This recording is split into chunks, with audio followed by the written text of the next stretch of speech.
ভাই একটা কথা বলি, মনে কিছু নেন না। কি? আমরা বুঝছেন একটা বিপদে পড়ছি। কি বিপদ? মনে করেন আমি অটো চালাই, মোটরটা নষ্ট হয়ে গেছে, হ্যাঁ, গ্যারেজে লয়ে গেছি, 800 টাকা বিল হইছে।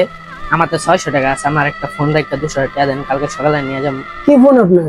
এই যে বাটন ফোন, একদম ঠিক। কোন সময় নেবেন?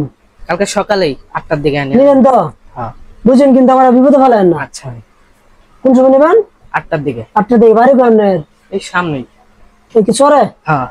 একটু কষ্ট করে কিন্তু নিয়েন ভাই। আচ্ছা ভাই। আমি আপনার কথা রাখতেছি, আপনি কিন্তু কালকে নেবেন, ঠিক আছে? আচ্ছা ভাই।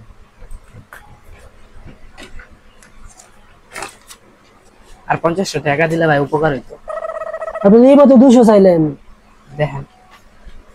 আচ্ছা যাক, আপনার কথা আমি 250 টাকা দিলাম, একটু কষ্ট করে কিন্তু কালকে এসে নিয়ে যাবেন, ঠিক আছে? আচ্ছা ঠিক আছে, মনে করে নিয়ে যান ভাই। আচ্ছা।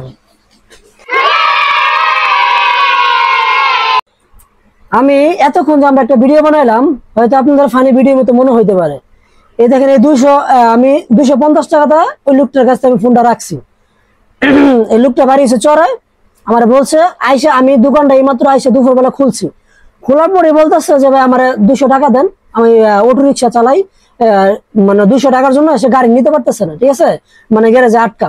পরে আমি আসার মাত্র তার 200 টাকা দিছি। পরে বলতেছে ভাই 250 টাকা দেন, আমার একটু উপকার হইব। 250 টাকা দিচ্ছি, বলছে 8টার সময় এসে নিয়ে যাবো। কিন্তু দেখেন ফোনটা যে অবস্থা, আজকে ফোনটা 2 দিন হয়ে গেছে, ফোনটা কিছু সে নেয় নাই। ফোনটা কিন্তু 250 টাকা বিক্রি করাও যাবে না। ব্যাটারি হয়তো ভালো, নেটের অবস্থা খুবই খারাপ, এটাতে আপনি ব্যাটারি মনে করেন চার্জ উঠে না, মানে যে অবস্থা আছে, মানে আমি চালাক মানুষ আমারে বলদ বানায় ফেলাইছে, ঠিক আছে? এই জন্য কিছু কিছু মানুষ আছে ভাই, নিজের স্বার্থের জন্য যে কোনো কিছু করতে পারে। আমি তো তারা বিশ্বাস করে দিছি, তার তো এই কাজটা করা ঠিক হচ্ছে না, হয়েছে? এই জন্য এসব জিনিস থেকে সাবধানে থাকবেন। ধন্যবাদ।